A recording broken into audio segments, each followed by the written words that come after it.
அக்கா, நான் படிச்சு படிச்சு சொன்னேன் இந்த டிரைவர் நல்லவன் இல்லைன்னு. நீ கேட்டியா? இப்ப பார்த்தல நம்மள எந்த நிலைமைக்கு கொண்டு வந்து விட்டுருக்கான்னு. அன்னைக்கு மண்டபத்துல மாப்பிளைய கட்டையால அடிச்சு மறைச்சு வச்சது இவன் தானு சொன்ன. ஆனா நீ நம்பல. அப்புறம் கலசத்தை எடுத்து மறைச்சு வச்சு டிராமா பண்றான்னு சொன்ன. அதையும் நீ நம்பல.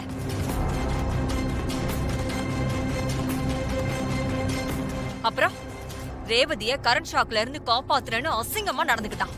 அதையும் நீ பெருசா எடுத்துக்கல.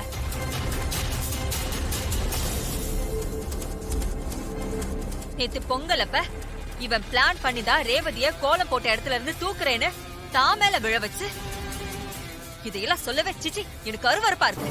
சித்தி போதும் நிறுத்துங்க. வாய் கூசாம அசிங்கமா பேசுறீங்க.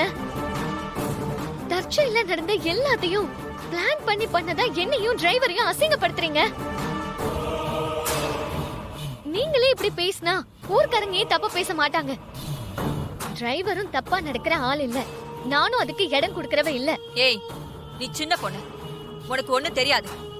இவன் நடிப்ப நம்பி ஏமாந்துட்டு இருக்க. உங்க அம்மாவே இவனை நல்லவன்னு நம்புறப்ப நீ மட்டும் என்ன நம்பதானே செய்வ? சித்தி, நீங்க திருந்தவே மாட்டீங்களா?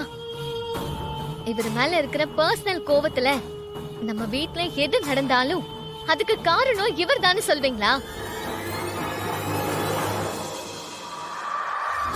நீங்க இவர் மேல சொல்ற ஒரு குற்றத்தையாவது உங்களால நிரூபிக்க முடிஞ்சுதா?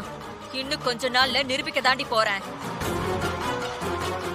இப்பவும் சொல்றேன், சுவத்துல தப்பு தப்பா எழுதி வச்சது இவன் தான்.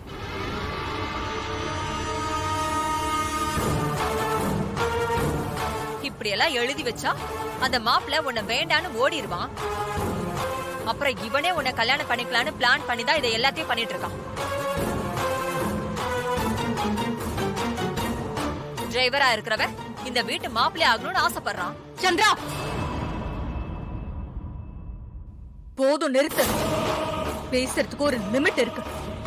நீ அதையெல்லாம் தாண்டி போற.